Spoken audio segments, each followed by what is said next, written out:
What's up, social media, YouTube, internet land? It's midnight, I think, and we're back again with another episode of What Do We Have to Fix Now? This is that big Mori ZL45, that big 16-inch chuck twin turret behemoth that we've been slowly fixing.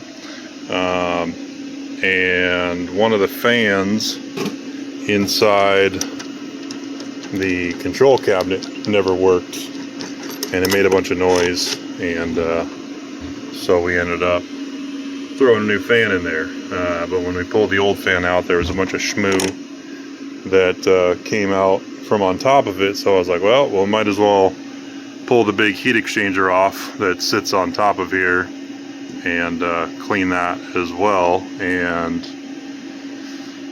doing that, we found some interesting things. So this whole assembly, this whole pendant actually has to get lifted up, pulled out, and then dropped down before you can pull the heat exchanger off, because it sits over these lifting points. So the whole thing has to come up and forward. So that was an interesting one, but regardless, or irregardless, however you say it, this is the top of that cabinet fan in there, and then there's like a double-sided finned plate that's in the hot tank right now that screws onto here, and then there's another fan on this side that sucks air across the fins. So there's no cross contamination, like there's no air that should be going from inside to outside and vice versa. So what I found is this fan pushes air up, but looking around all the way around this cavity, it's sealed. So there's nowhere for the air that comes from this fan to actually go anywhere. So there's no flow at all, which is probably why those fans blew up. And normally you'd have like a fan here and then like an opening or a slot over here so that the air would actually circulate through the cabinet. So it's kind of weird. So like if you look at a regular FANUC heat exchanger, so this is what was on the back of something like our Nakamura, you've got an opening and an opening, and you have air that goes through and out, and then same thing on the other side, you've got an air opening that goes through and out. So that still separates the two cavities, but there's airflow over these fins on both sides, and for whatever reason we don't have that on here. So my question to the masses is, what the heck, Mori Seiki? So we're gonna probably tape a box on the inside of the cabinet, and cut a couple holes, maybe just a couple of hole saw holes across here, get some more airflow, get everything hot tank, get it all back together, and make sure the fans actually work.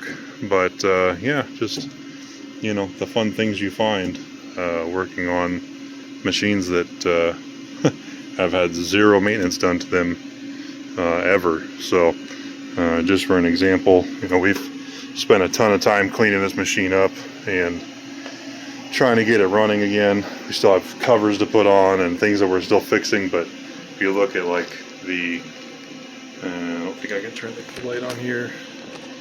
Oh, there we go. If you look at just like the back of the cabinet on this thing, I mean, that's all supposed to be green, and it is just absolutely gross. So yeah, lots of stuff to fix, but that's what we're dealing with on tonight's episode. And still got to go through. Everybody always puts clear tape. I don't know why they put clear tape here, maybe to try to keep the cabinet closed for something, but there's a gasket on here, so, and it bolts closed, so I don't know. Never understand what most people do with these older machines, but this thing is about 80% done, or 80% better than it was. That whole rear cover was missing. All the lube lines for the lower turret Z ways were all exposed and packed full of crap and just completely gross. So got a new one of those made. I still have to trim it a little bit, weld up the front little channel and all that. We were missing the turret cover with the numbers, so we 3D printed one of those. I'm going to do the same thing on the top one, just because there's no turret number anywhere that I can ID on it, so it'll make it a little easier to run. We also found that someone had put in the wrong, it's a mess in here, I got like 9 projects going on right now at once.